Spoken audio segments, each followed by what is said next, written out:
जय सिया राम प्यारे बच्चों। आप सभी का स्वागत है एक बार फिर से आपकी अपनी family Siya Ram e learning में।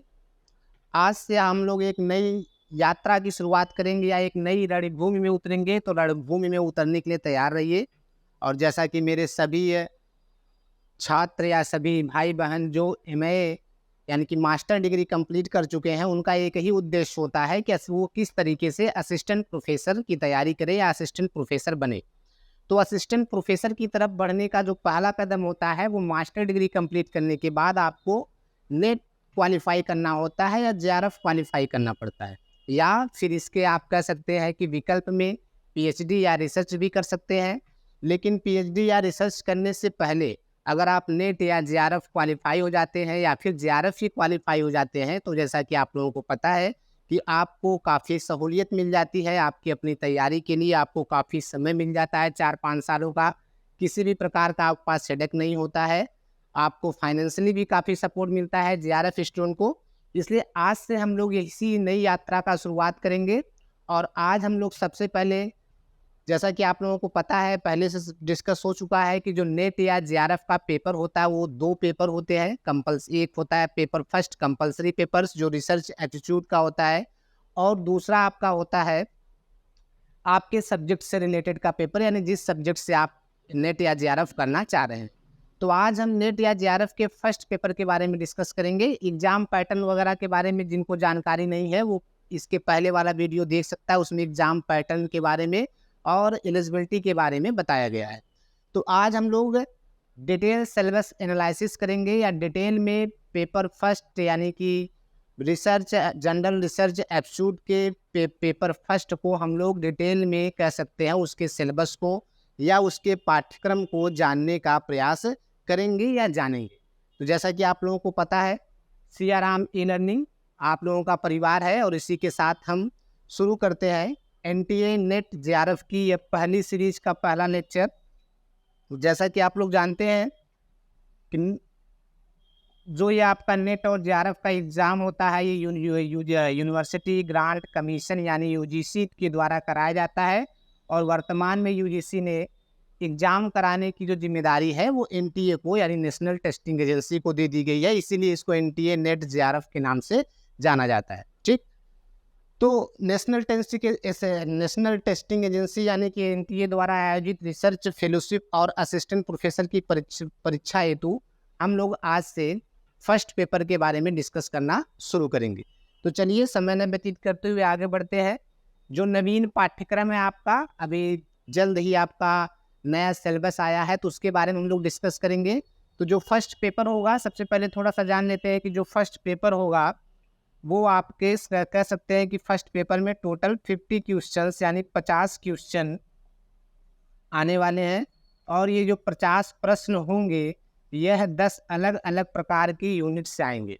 इन्हीं 10 यूनिट के बारे में आज हम लोग डिस्कस करने वाले हैं कि इन 10 यूनिट में आखिर क्वेश्चन जो आएंगे वो कहाँ से आएंगे और हमको किस तरीके से उसको पढ़ना है। तो एक विशेष रणनीति के तहत इसमें सिलेबस डिस्कस करने के साथ साथ हम इस पर भी चर्चा करेंगे कि आखिर हम लोग फर्स्ट पेपर की तैयारी किस क्रम में करें या किस तरीके से करें। तो सबसे पहले हम लोग देख लेते हैं कि इस पूरे सिलेबस को हमने लगभग 2 भागों में बांटा है। हालांकि 10 यूनिट में ये है, लेकिन हमने अपने हिसाब से अध्ययन के अनुरूप या अध्ययन करने में आसानी हो, पढ़ने में आसानी हो, इस आधार पर पूरे सिलेबस को 2 भागों में बांटा गया है। अगर एक को हम खंड 1 कह लें तो दूसरे को खंड 2 कहेंगे। अगर हम खंड 1 में कहें तो इसमें देख रहे हैं कौन कौन सी चीज़ें हैं। सबसे पहला आपका है शिक्षण अभिवृत्ति या अभिक्षमता, जिसमें आपको रिसर्च एप्टीट्यूड के बारे टीचिंग एप्टीट्यूड के बारे में पढ़ना है या टीचिंग के कौशल के बारे में पढ़ना है, अध्यापन के कौशल के बारे में पढ़ना है कि एक अच्छा अध्यापन या एक अच्छी टीचिंग आप कैसे कर सकते हैं और उसकी क्या क्या विशेषताएं होती है, इसके बारे में हम लोग सबसे पहले डिस्कस करेंगे। उसके बाद फिर शोध अभिवृत्ति है या फिर रिसर्च एप्टीट्यूड जिसको बोलते हैं।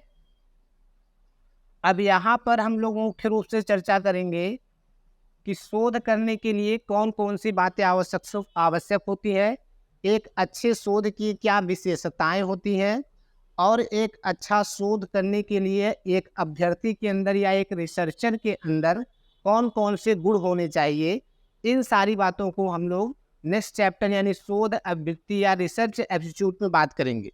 बहुत ज़्यादा परेशान होने की ज़रूरत नहीं है। ये जो सारे चैप्टर्स आपके लिखे गए हैं, ये बहुत ही आसान चैप्टर है। अगर आप लोग डेली 1 घंटे भी मेहनत करते हैं और ईमानदारी से मेहनत करते हैं, थोड़ा भी समय देंगे, तो इसमें फिक्स चीज़ें होती हैं जो आपसे पूछी जाती हैं। बहुत ज़्यादा परेशान होने की आवश्यकता नहीं है। तीसरा आपका है संप्रेषण।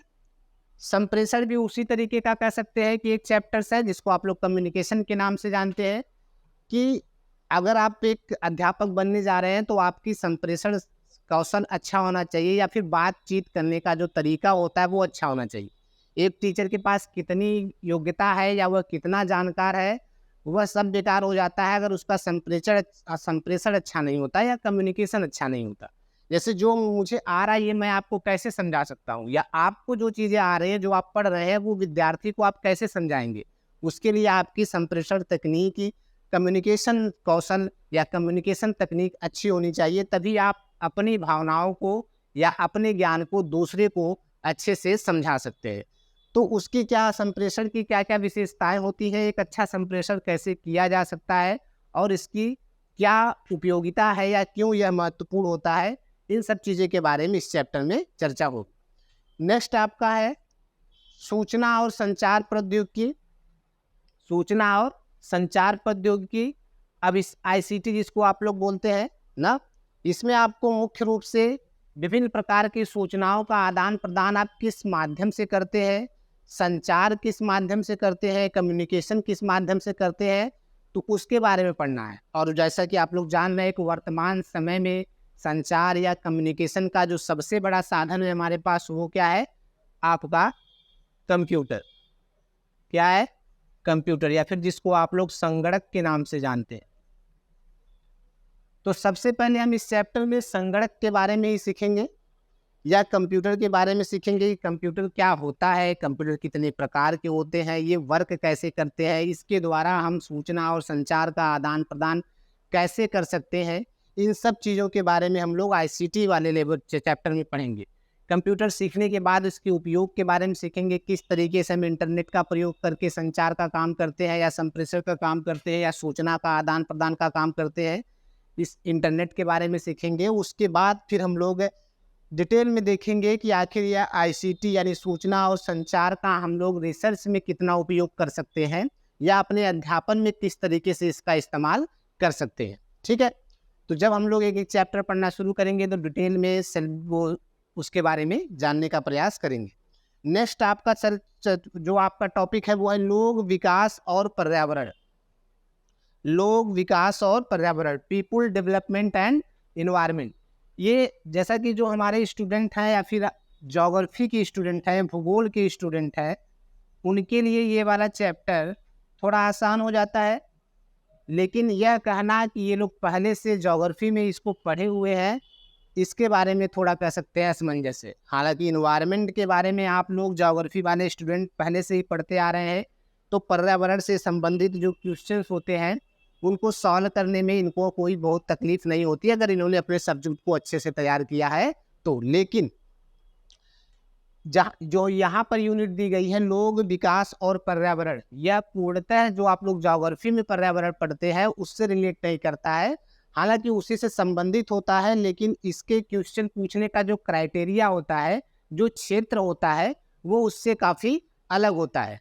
आपको उसको रिलेट करके पढ़ना पड़ता है कि आप पर्यावरण का डेवलपमेंट में कैसे इस्तेमाल कर सकते हैं, या लोगों के विकास में या लोगों के कह सकते हैं कि भलाई में आप पर्यावरण का कैसे इस्तेमाल कर सकते हैं, और ये डेवलपमेंट और पीपुल यानी कि लोग पर्यावरण से कैसे संबंधित है, इन सब चीज़ों को ध्यान में रखते हुए यहाँ पर कह सकते हैं कि अध्ययन का कार्य होगा। उसके लिए परेशान होने की जरूरत नहीं है। जो ज्योग्राफी के स्टूडेंट हैं उनके लिए आसान हो जाएगा, हम उसको आसानी से रिलेट करा के सारी चीज़ों को जो क्वेश्चंस आने वाले हैं एग्जाम में उसके बारे में चर्चा कर ली जाएगी। ठीक, उसके बाद नेक्स्ट आपका यूनिट इसमें है उच्च शिक्षा प्रणाली, हायर एजुकेशन। जैसा कि आप लोगों को पता है कि आप लोग ये नेट या जेआरएफ करने के बाद, पीएचडी करने के बाद कहाँ जाएंगे, उच्च शिक्षा में ही जाएंगे। उच्च शिक्षा मतलब कि ग्रेजुएशन या पोस्ट ग्रेजुएशन के से लेकर उसके बाद की जो शिक्षा होती है वो उच्च शिक्षा कहलाती है ना। तो उच्च शिक्षा में अध्यापन के लिए ही आप रिसर्च या नेट जेआरएफ क्वालिफाई करना चाहते हैं, तो हमें इसके बारे में जानकारी होनी चाहिए कि आखिर उच्च शिक्षा की प्रणाली किस तरीके से वर्तमान समय में भारत में काम कर रही है, या फिर बीते हुए समय में किस तरीके से उच्च शिक्षा में परिवर्तन हुआ है। इन सब चीज़ों के बारे में हम लोग उच्च शिक्षा प्रणाली के अंतर्गत अध्ययन करेंगे। ठीक, ये सारी चीज़ें थ्योरेटिकल है। जैसा कि खंड ए में ये 6 यूनिट को हम रखे हुए हैं और जो सारी की सारी क्या है, थ्योरेटिकल है। आपको केवल और केवल परीक्षा पैटर्न को ध्यान रखते हुए, पूछे हुए क्वेश्चन को ध्यान रखते हुए केवल इसको हमको क्या करना है, रिवाइज करना है। और जो पूछे इस, क्योंकि ये सारे चैप्टर्स के जो पूछने के तरीके होते हैं, क्वेश्चन पूछने के तरीके हैं या फिर क्वेश्चन पूछने का फील्ड है, ये काफ़ी मिलता जुलता है। हर साल एक ही जगह से क्वेश्चन पूछे जाते हैं, इसलिए आप थोड़ा भी ध्यान देंगे तो ये 6 चैप्टर आप आसानी से तैयार कर सकते हैं। लेकिन इस 6 चैप्टर में एक चैप्टर को छोड़कर सूचना और संचार प्रौद्योगिकी आईसीटी ना, आईसीटी को छोड़कर बाकी के जो 5 चैप्टर्स हैं ना, जैसा कि मैंने पहले बताया, ये सब आपके पढ़ने, रटने और समझने के ऊपर है। इसमें आप कितना भी मेहनत करेंगे तो 25 क्वेश्चन, अगर 5 यूनिट से 25 क्वेश्चन आता है तो 25 में आप बहुत ज़्यादा मेहनत करेंगे तो इस पर क्वेश्चन पूछने का तरीका ऐसा होता है कि इन 2 क्वेश्चन तो इधर उधर से आ ही जाते हैं ना, क्योंकि इसका सिलेबस फिक्स नहीं है। अब आपसे बोल दिया गया शिक्षण अभिवृत्ति या शोध अभिवृत्ति, रिसर्च एप्टीट्यूड। अब रिसर्च करने की कौन कौन सी विशेषताएं हो सकती है, सारी चीज़ें आप नहीं सीख सकते हैं। कहाँ से कौन सी चीज़ पूछ लेगा ये आपको नहीं पता है, इसलिए यहाँ पर आप बहुत ज़्यादा मेहनत न करके, मेरा ये सुझाव है कि आप केवल और केवल जितना आपको बताया जाएगा केवल उसी का रिवीजन कर लेंगे तो यहाँ 25 में से आपका 15-16 क्वेश्चन आराम से सही हो जाएगा। और उतनी की हमको यहाँ पर आवश्यकता है। जो फर्स्ट पेपर में कह सकते हैं कि मार्क्स इकट्ठा करने का या ज़्यादा मार्क्स प्राप्त करने का जो जरिया है वो आपका दूसरे खंड में है। वहाँ से आप एग्जैक्ट जितना आप चाहेंगे, जितना आप मेहनत है कि दूसरे वाले सेक्शन में कौन कौन सी यूनिट है, तो जो दूसरा वाला सेक्शन है आपका वो है आपका सबसे पहले बोध, जिसको हम लोग बोलते हैं कम्प्रिहेंशन। अच्छा, कम्प्रिहेंशन की अगर हम बात करें या बोध की बात करें तो बहुत सिंपल सी चीज़ है। जैसा कि आप लोग जानते हैं, बचपन से ही आप लोग, या फिर कह सकते हैं बचपन से नहीं तो हाई स्कूल से ही आप लोग अपठित गद्यांश वगैरह पढ़ते आए हैं, जिसमें क्या होता है कि एक गद्यांश या एक पैराग्राफ आपको दिया रहता है और उसी से रिलेटेड क्वेश्चन पूछे जाते हैं। हालांकि जो आपने हाई स्कूल में पढ़ा या इंटर में पढ़ा उस लेवल का कम्प्रिहेंशन यहाँ पर नहीं होगा।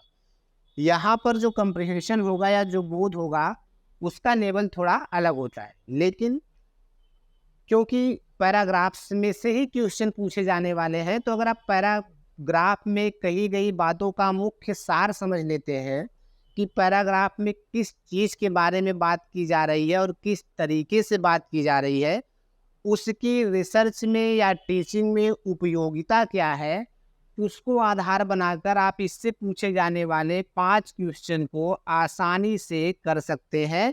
और जैसा कि अगर आप लोगों ने एक आध बार एग्ज़ाम दिया भी होगा तो आप लोगों ने देखा होगा कि बिना किसी प्रैक्टिस से आप यहाँ से 5 में से आपका 2-3 क्वेश्चन तो सही हो जाता है, लेकिन थोड़ी सी प्रैक्टिस आप करेंगे और थोड़े से मेरे बताए हुए तरीक़ों पे काम करेंगे तो आप यहाँ से आसानी से 5 में से 5 क्वेश्चंस आपके सही हो सकते हैं।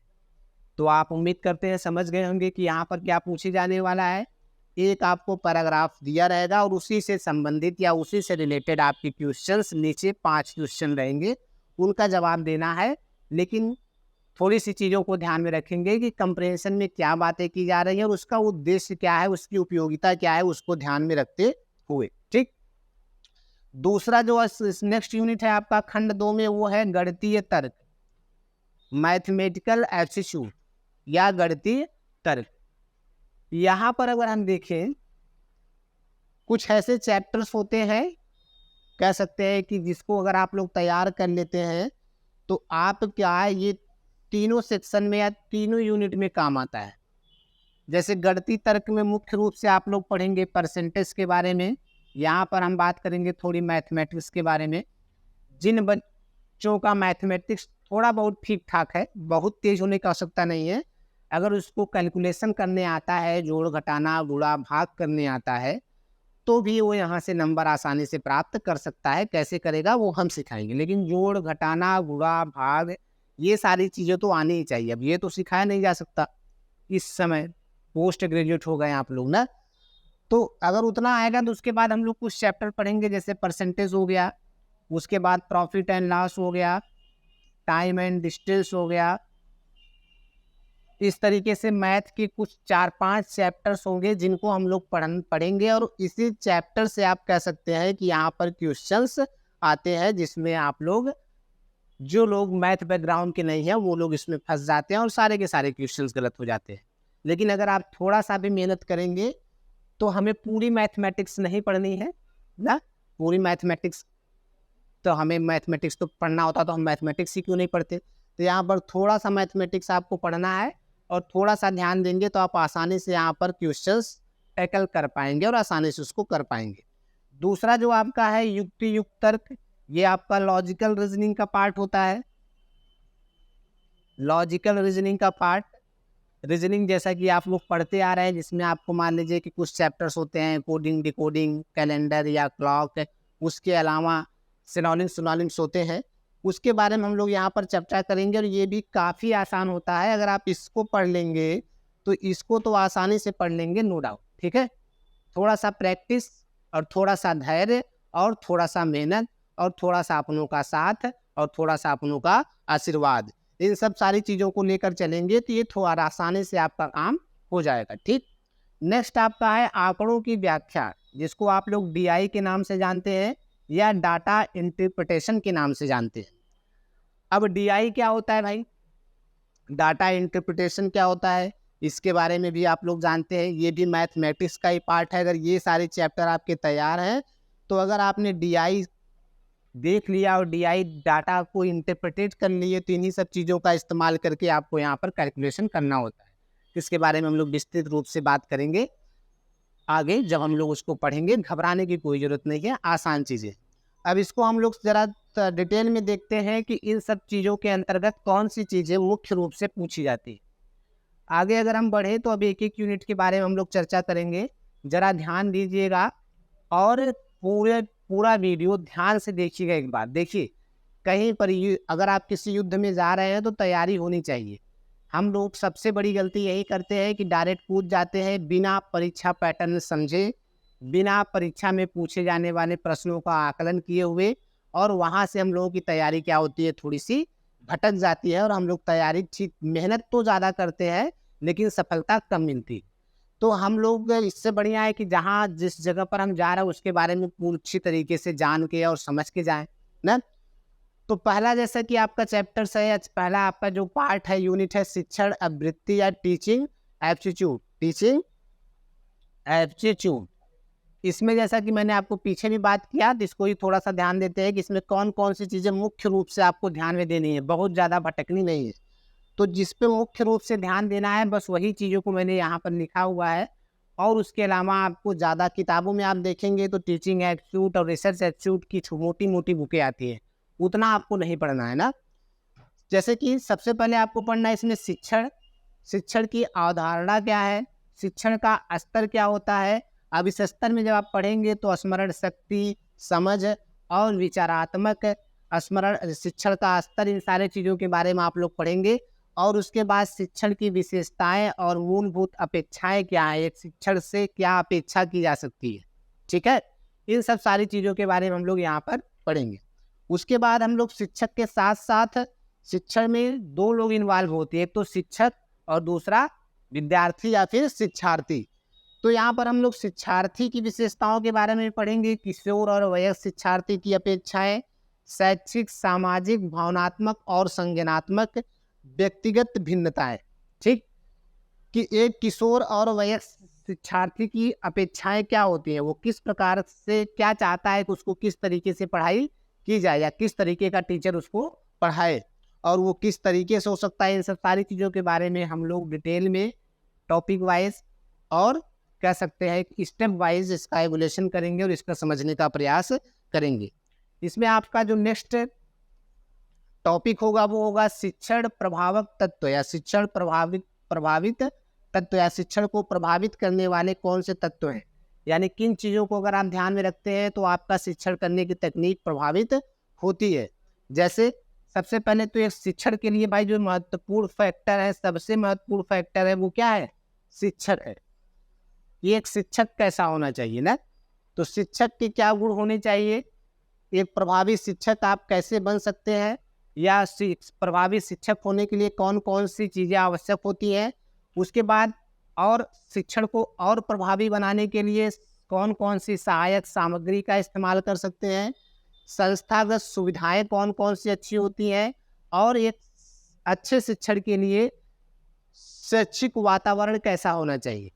अब आपको अगर हम रोड पे खड़ा करके पढ़ाएं तो फिर आप अच्छे से पढ़ाई नहीं कर सकते, या कह सकते हैं प्रभावी शिक्षण का कार्य नहीं हो सकता है। इसीलिए भाई शिक्षण के लिए क्लासरूम की आवश्यकता पड़ती है।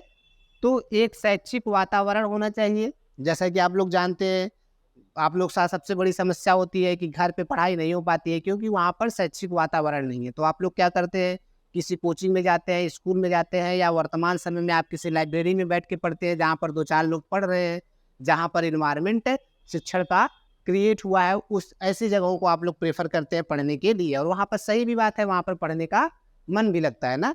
तो कौन कौन से शैक्षिक वातावरण है, कैसा वातावरण होना चाहिए, इनके बारे में डिस्कस करेंगे। उसके बाद फिर आगे अगर हम देखें, उच्च अधिगम संस्थाओं की शिक्षण की पद्धति क्या है। अधिगम मतलब होता है सीखना या लर्न करना। तो जो उच्च अधिगम संस्थाएं हैं उसमें शिक्षण किस तरीके से हो रहा है, शिक्षण की पद्धति किस तरीके से है। अध्यापक केंद्रित बनाम शिक्षार्थी केंद्रित पद्धति, यानी कि शिक्षण अध्यापक केंद्रित होना चाहिए या फिर शिक्षार्थी केंद्रित होना चाहिए, इसके बारे में। ऑफलाइन बनाम ऑनलाइन, ऑफलाइन अच्छा शिक्षण होता है कि ऑनलाइन अच्छा शिक्षण होता है, दोनों की क्या विशेषताएं हैं, दोनों के क्या गुण हैं, कौन सा ज़्यादा बेटर पड़ता है। पद्धतियाँ स्वयं प्रभा, मुक्त इत्यादि, ये सब कुछ ऑनलाइन प्लेटफॉर्म है, जो गवर्नमेंट प्लेटफॉर्म है, जो शिक्षण के लिए इस समय इस्तेमाल हो रहे हैं। ठीक है, तो ये सारी चीज़ें हो गई आपकी। उच्च अधिगम संस्थाओं में शिक्षण की पद्धति कैसे होनी चाहिए, शिक्षण सहायक प्रणाली कैसी होनी चाहिए, परंपरागत, आधुनिक और ICT आधारित। परंपरागत आप लोग जानते हैं भाई, ब्लैक बोर्ड, चाक, अगर हम उसी पे टिके रहेंगे तो फिर थोड़ा सा प्रॉब्लम होगा, क्योंकि वर्तमान समय में ICT आधारित जो शिक्षण का कार्य है वो काफ़ी प्रभावी प्रतीत होता है। तो इन सब चीज़ों के बारे में हम लोग ध्यान देंगे। मूल्यांकन प्रणाली, मूल्यांकन किस तरीके से करना है, मूल्यांकन के तत्व और प्रकार। उच्च शिक्षा में विकल्प आधारित क्रेडिट प्रणाली में मूल्यांकन, कंप्यूटर आधारित परीक्षा मूल्यांकन पद्धतियों में नवाचार ना, इन सब चीज़ों के बारे में हम लोग पढ़ेंगे पहले यूनिट। उसके बाद अगर हम नेक्स्ट देखें, आपका जो दूसरा यूनिट है वो है शोध अभिवृत्ति का या रिसर्च एप्टीट्यूड का। रिसर्च एप्टीट्यूड की अगर प्रमुख टॉपिक की हम बात करें तो सबसे पहले हम लोग यही पढ़ेंगे कि शोध क्या होता है, या रिसर्च क्या होता है, या शोध का क्या अर्थ है, शोध का क्या अर्थ है, शोध कितने प्रकार की होती है, उनकी विशेषताएं क्या होती हैं। प्रत्यक्षवाद एवं उत्तर प्रत्यक्षवाद शोध के उपागम। शोध पद्धतियाँ प्रयोगात्मक, विवरणात्मक, ऐतिहासिक, गुणात्मक एवं मात्रात्मक, ये कुछ शोध करने की पद्धतियाँ हैं जिनके बारे में हम लोग चर्चा करेंगे और उनकी विशेषताओं के बारे में भी चर्चा करेंगे। ठीक, नेक्स्ट आपका है शोध के चरण कौन कौन से हैं। हर 1 या 2 साल में या 1 साल के गैप में शोध के चरण से एक क्वेश्चन फिक्स होता है कि शोध के चरण कौन कौन से हैं। इनके बाद इससे रिलेटेड एक क्वेश्चन आपका नेट या JRF में आता ही आता है। तो शोध के चरण कौन कौन से हैं, इनके बारे में हम लोग बात करेंगे। उसके बाद शोध प्रबंध एवं आलेख, शोध का फॉर्मेट कैसा होना चाहिए, संदर्भ की शैली कैसी होनी चाहिए। शोध में ICT का अनुप्रयोग ना, ICT यानी कंप्यूटर आप कह सकते हैं। Information and communication technology, ICT। इसका इस्तेमाल आप लोग रिसर्च में कैसे कर सकते हैं, इसको तो आप लोग एक यूनिट में पढ़ना ही है, और वहीं पर हम लोग पढ़ेंगे कि इसका इस्तेमाल हम लोग शिक्षण में या शोध में कैसे करते हैं। उसके बाद शोध नैतिकता, शोध नैतिकता के बारे में हम लोग जानेंगे कि एक शोध करने के लिए कौन कौन से नैतिक चीज़ें होती है, नैतिक कर्तव्य होता है जिसका आपको पालन करना ही करना है। तो जिससे एक अच्छा शोध है और एक ट्रू शोध यानी सच्चा शोध है या रिसर्च आप लोग कर सके। ठीक, नेक्स्ट अगर हम लोग देखें तो जो नेक्स्ट यूनिट है आपका संप्रेषण का या कम्युनिकेशन का। संप्रेषण में सबसे पहले संप्रेषण का अर्थ, संप्रेषण का अर्थ,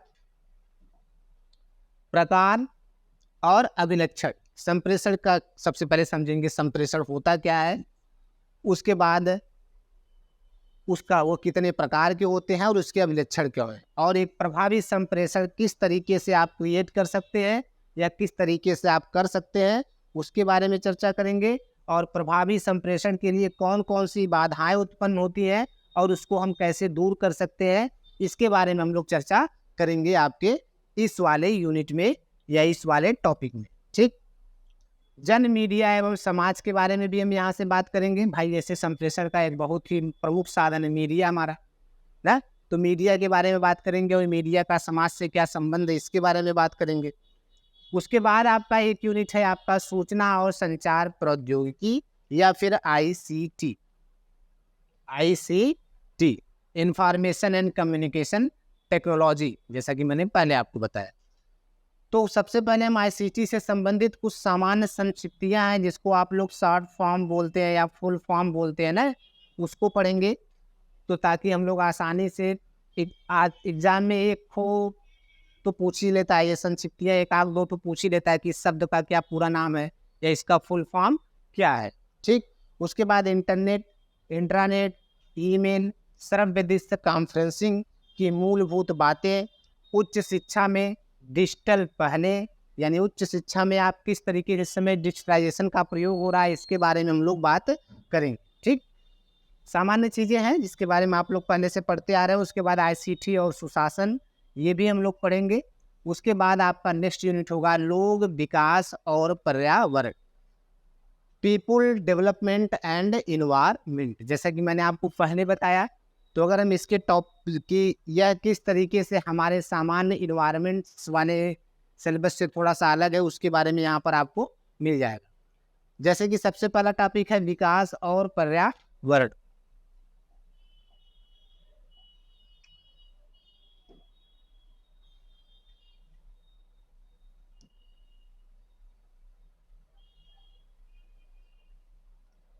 विकास और पर्यावरण में मिलेनियम विकास और संपोषणी विकास का क्या लक्ष्य है। डेवलपमेंट तो आप कई तरीके से कर सकते हैं ना, लेकिन डेवलपमेंट के साथ साथ आपको कोई नुकसान न हो, इस तरीके के विकास को हम लोग समपोषणी विकास के नाम से जानते हैं। उसके बाद मानव और पर्यावरण समव्यवहार, मानव और पर्यावरण साथ में कैसा व्यवहार करता है या साथ में कैसा व्यवहार होना चाहिए जिससे मानव को और मानव के साथ साथ पर्यावरण को भी ज़्यादा क्षति न पहुँचे। ठीक, निर्जातीय क्रियाकलाप और पर्यावरण पर उनके प्रभाव। ठीक है, सब लोग हम लोग हेडिंग वाइज आराम से पढ़ेंगे, आपको उसमें समस्या अभी बस आप ये सुनते रहिए, ये जानते रहिए कि आपको पढ़नी कौन कौन सी चीज़ें हैं। और हो सके तो सिलेबस तो आपके पास होगा, लेकिन सिलेबस पढ़ के समझना और सिलेबस सुन के समझने में अंतर होता है, इसलिए ध्यान से सुनते रहिए और हो सके तो अपनी भाषा में इसको लिख लीजिए कि आपको मुख्य मुख्य कौन सी चीज़ें पढ़नी। ठीक, आगे अगर हम बढ़े तो आगे हम देखेंगे पर्यावरणीय मुद्दे।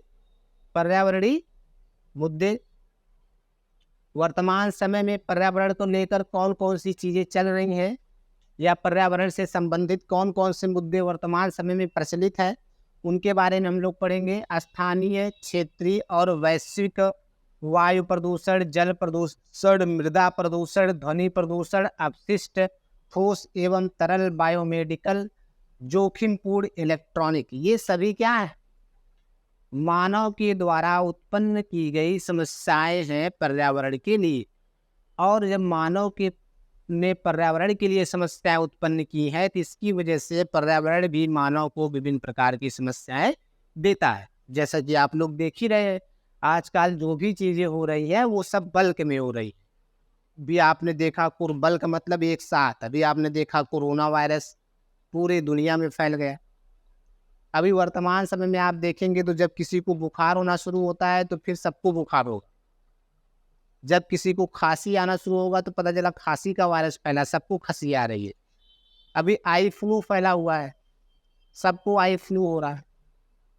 इसका कारण क्या है? यही जो हम लोग पर्यावरण को डिस्टर्ब कर रहे हैं और ये विभिन्न प्रकार के प्रदूषण को जन्म दे रहे हैं।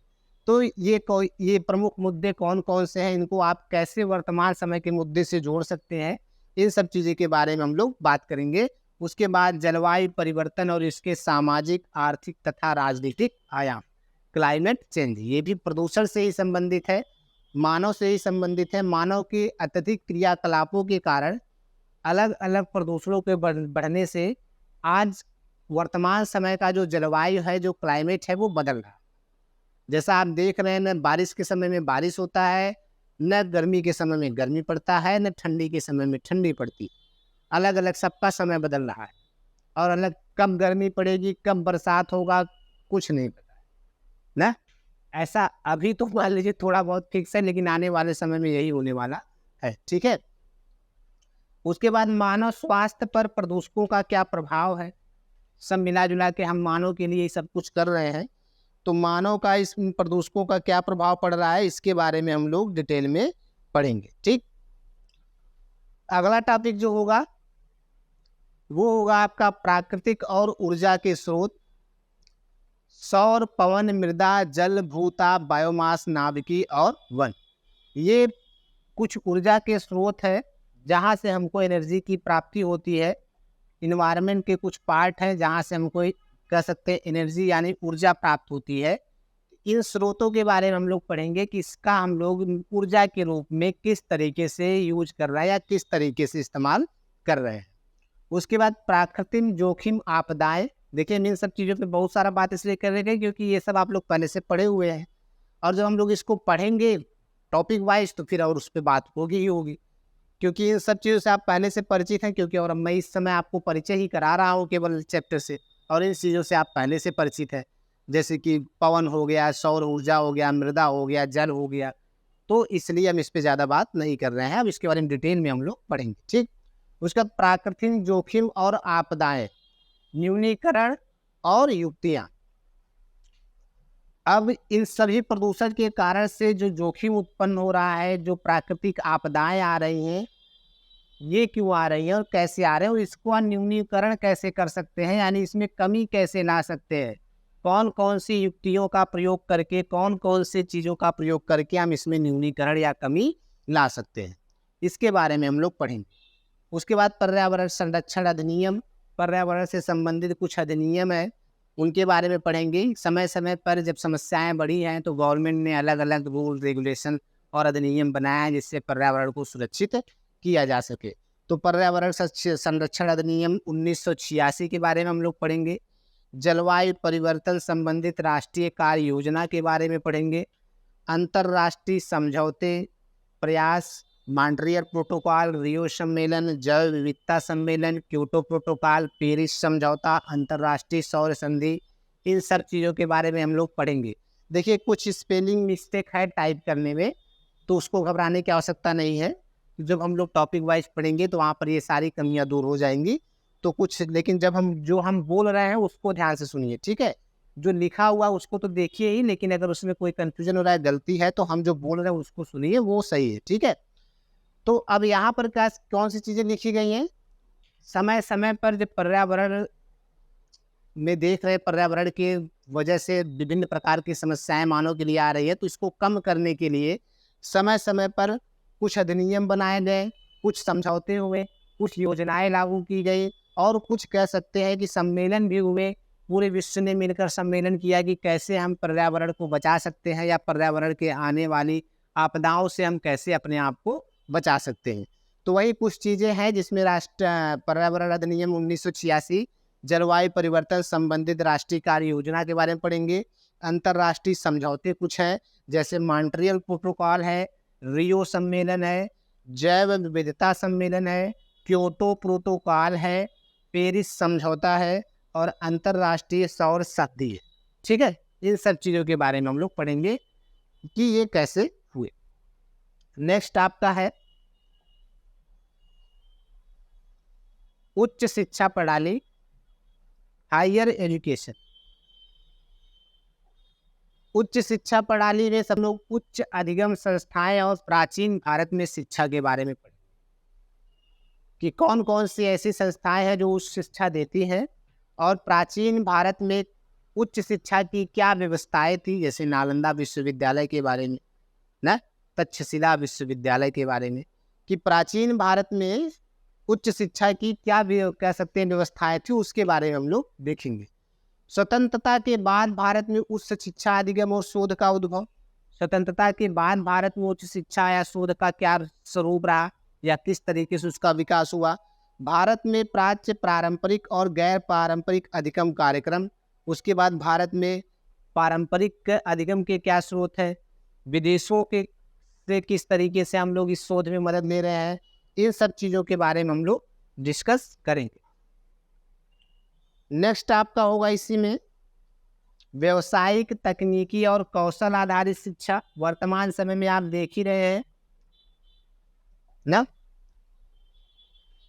कि सब लोग तो पढ़ के भाई डीएम, एसडीएम या फिर टीचर बन नहीं जाएंगे। तो इसलिए क्या हुआ कि भाई रोजगार को पैदा करने के लिए या बेरोजगारी हटाने के लिए कुछ व्यवसायिक या तकनीकी कौशल आधारित शिक्षा भी हमारे भारत में दिए जाने लगा है। इस समय आप लोग देख ही रहे skill India development program Bharat सरकार चला ही रही है ना। तो इस यहाँ पर क्या है, स्किल इंडिया मतलब तकनीकी विकास ही है, तकनीक से आधारित जो शिक्षा है वो दी जाती है। व्यवसायिक शिक्षा दी जा रही है जिससे आप एक अच्छा व्यवसाय कर सके या अपना एक बिजनेस आप लोग स्थापित कर सके। ठीक, तो उसका क्या महत्व है। मूल्य शिक्षा और पर्यावरण परक शिक्षा, नीतियाँ, सुशासन, राजनीति और प्रशासन, इन सब में हायर एजुकेशन का क्या योगदान है या ये हायर एजुकेशन से ये कैसे प्रभावित होता है या इनसे हायर एजुकेशन कैसे प्रभावित होता है, इसके बारे में हम लोग चर्चा करें। नेक्स्ट आपका है दूसरा खंड, जैसा कि आप लोग को पता है, बोध, गणितीय तर्क, युक्तियुक्त तर्क और आंकड़ों की व्याख्या। तो यहाँ पर आपको बहुत ज़्यादा चीज़ें नहीं है। बोध के बारे में मैंने आपको बता दिया है कि बोध में क्या क्या चीज़ें आने वाली है। तो मुख्य रूप से आपको बोध में पढ़ना है कि भाई बोध होता क्या है, बोध से आपका परिचय कराना है कंप्रेhension से कि होता क्या है और कंप्रेhension को आप सॉल्व कैसे करते हैं। कंप्रेhension सॉल्व करने के लिए पहले कंप्रेhension पढ़े, पैराग्राफ पढ़े या पहले क्वेश्चंस पढ़े, क्या उसको किस तरीके से हम लोग उस क्वेश्चन को आसानी से। सबसे बड़ी समस्या ये होती है कि आपने कंप्रेhension पढ़ लिया, क्वेश्चन पढ़ा, फिर आपको एक क्वेश्चन का जवाब देने के लिए पूरा कंप्रेhension पढ़ना पड़ता है। एक क्वेश्चन हो गया, फिर दूसरा क्वेश्चन पढ़ेंगे, फिर अब पूरा कंप्रेhension पढ़ेंगे, खोजेंगे ये क्वेश्चन कहाँ से आएगा। तो इसको हम कैसे कम कर सकते हैं या किस आधार पर हम कह सकते हैं पैराग्राफ वाले क्वेश्चन को सॉल्व कर सकते हैं, अटेंड कर सकते हैं, इसके बारे में हम लोग यहाँ पर थोड़ी सी प्रैक्टिस करेंगे। और विश्वास रखिए आपको ऐसे ऐसी चीज़ें बताई जाएंगी जिससे आराम से आप कंप्रेhension के क्वेश्चन कम समय में सही और सटीक तरीके से कर सकते हैं। ठीक, नेक्स्ट यूनिट आपका इसमें है गणितीय तर्क और वृत्ति, मैथमेटिकल रीजनिंग एंड एप्टीट्यूड। जैसे कि मैंने पहले बताया, संख्या तथा अक्षर श्रृंखला, नंबर एंड लेटर सीरीज, श्रेणियों पर आधारित प्रश्नों में पद ज्ञात करना, मतलब कुछ श्रेणी दी रहेगी 1 2 3 4, उसके बाद बोलेगा यहाँ आगे क्या आएगा, तो स्वाभाविक है 5 आएगा ना, इस तरीके से भाई। लेकिन जो पैटर्न होगा वो अलग होगा ना, अलग अलग तरीके से नंबर एंड लेटर सीरीज दिए रहेंगे। और मान लीजिए कोई पद गायब है तो उसको आपको प्राप्त करना है। कैसे आप प्राप्त करेंगे, ये आपको पूरी रीजनिंग और पूरी मैथमेटिकल रीजनिंग आपको पढ़ाई जाएगी। आप टेंशन मत लीजिए, थोड़ा सा भी ध्यान देंगे तो आसानी से काम हो जाएगा। उसके बाद युक्तियुक्त तर्क है, लॉजिकल रीजनिंग है, जिसमें तर्कों की संरचना, अंडरस्टैंडिंग स्ट्रक्चर ऑफ आर्गूमेंट, यानी कि जो आर्गूमेंट्स होते हैं, जो तर्क होते हैं, तर्क से और निष्कर्ष से संबंधित बहुत सारे क्वेश्चंस आपके अलग अलग एग्जाम में आते रहते हैं। अगर आपने यहाँ पर समझ लिया कि आखिर आर्गूमेंट का स्ट्रक्चर कैसे होता है तो आपके सब्जेक्ट वाले में भी तर्क और कह सकते हैं कि विशेषता से संबंधित क्वेश्चंस होते हैं कि क्या तर्क है, क्या उसकी विशेषता है ना। तो इसके बारे में हम लोग यहाँ पर बात कर लेंगे, तो आसानी से वहाँ से क्वेश्चन कर लेंगे। कथन पर आधारित वाक्य होते हैं statement and proposition, statements and निष्कर्ष, कथन और निष्कर्ष से संबंधित क्वेश्चंस होते हैं, इसके बारे में बात करेंगे। या ऐसे भी क्वेश्चन आपके हर जगह से पूछे जाते हैं, तो अगर हम यहाँ पर समझ लेंगे तो वहाँ पर भी समझ लेंगे, जिससे आपको आगे हर यूनिट में आपको इससे फ़ायदा होने वाला है। यहाँ तक कि आपके सब्जेक्ट से रिलेटेड जो क्वेश्चन आते हैं वो भी इस प्रारूप पर बनते हैं। तो किस तरीके से इस तरीके के क्वेश्चन को करते हैं उसके बारे में हम लोग बात करेंगे। नेक्स्ट अगर हम देखें आंकड़ों की व्याख्या, लास्ट यूनिट है आपकी आंकड़ों की व्याख्या, या जिसको आप लोग बोलते हैं डीआई। क्या बोलते हैं? DI, data interpretation. Data interpretation में मुख्य रूप से आपको कुछ डाटा दिया रहता है, किसी भी चीज़ का डाटा आपको दे दिया जाएगा। जैसे कि मान लीजिए कोई स्कूल दे दिया गया, भाई 4-5 स्कूल है, स्कूल का नाम है ABCD ना। यहाँ पर अलग अलग वर्ष में पास होने वाले जो छात्र हैं वो अलग अलग हैं, अलग अलग उनकी संख्या है। अब इससे रिलेटेड आपको पूछा जाएगा कि भाई 2005 में बी से कितने स्टूडेंट पास हुए, कितने % पास हुए, या ए वाले स्कूल में बी वाले से कितने अधिक स्टूडेंट पास हुए या छात्र पास हुए, प्रतिशत में निकालिए। तो इन सब चीज़ों के बारे में हम लोग इस अगर डाटा इंटरप्रेटेट करने के लिए या आंकड़ों की व्याख्या करने के लिए हम लोग इस पर थोड़ी प्रैक्टिस करेंगे, और इस तरीके के क्वेश्चन को सॉल्व करने के लिए हम लोग जो भी संभव तकनीक होगी, तरीका होगा, उस पर चर्चा करेंगे। और अब उम्मीद करते हैं कि आसानी से आप लोग इसमें सारे क्वेश्चन अटेम्प्ट कर पाएंगे। जिस तरीके से आपको रणनीति बताई जाएगी, जो जो चीज़ें आपको बताई जाएंगी, अगर आप उस पर ध्यान देते हैं तो मैं आपको भरोसा दिलाता हूँ कि टोटल आपके 50 क्वेश्चंस आते हैं फर्स्ट पेपर में। इसमें आप लोग 35 से लेके 40 क्वेश्चन तक आसानी से सही कर लेंगे। और आपको भी बता दूँ, अगर आप लोगों ने एक बार एग्ज़ाम दिया होगा या आपके यार मित्र ने एग्ज़ाम दिया होगा, तो आप पूछेंगे तो फर्स्ट पेपर में ज़्यादातर बच्चों का जो क्वेश्चन सही होता है वो 15 से लेके 25 तक, इससे ज़्यादा किसी का सही नहीं होता। कुछ बच्चों को छोड़कर, ऐसा नहीं किसी का नहीं होता है ना, कुछ का 40-45 भी हो सकता है, कुछ 48 भी कर सकते हैं, लेकिन ज़्यादातर यानी 80% बच्चे जो होते हैं आप कह सकते हैं उनका यहीं तक मामला अटक जाता है। अगर आपने फर्स्ट पेपर में मामला यहाँ तक पहुँचा लिया तो सेकंड पेपर जो आपका सब्जेक्ट से रिलेटेड है वो तो सबका ठीक ठाक होता है, उस पर थोड़ी ही मेहनत करनी होती है, हालांकि सिलेबस थोड़ा बड़ा होता है ना। तो अगर आपने यहाँ तक पहुँचा लिया तो आसानी से आप कह सकते हैं कि आपका नेट 100% हो जाएगा। और अगर आपने सब्जेक्ट में थोड़ी ठीक ठाक मेहनत कर ली और सब्जेक्ट में 60 से 65 क्वेश्चन भी अगर आपने सही कर लिए 100 में से, तो आपका JRF भी आसानी से हो जाए। भाई 50 क्वेश्चंस आपके आते हैं फर्स्ट पेपर, 100 क्वेश्चन आते हैं आपके सब्जेक्ट के, टोटल 150 क्वेश्चन। और JRF होने के लिए आपको चाहिए 95+, या फिर अगर हम सिक्योरिटी ले लें तो 100। 100 क्वेश्चन अगर आप कर लेते हैं तो आप 100% ये श्योर हो जाइए कि आपका JRF हो गया, ठीक है। और अगर आप 90 क्वेश्चन कर लेते हैं, 90 क्वेश्चन, तो आप ये श्योर हो जाइए कि आपका नेट भी हो जाए, ठीक है।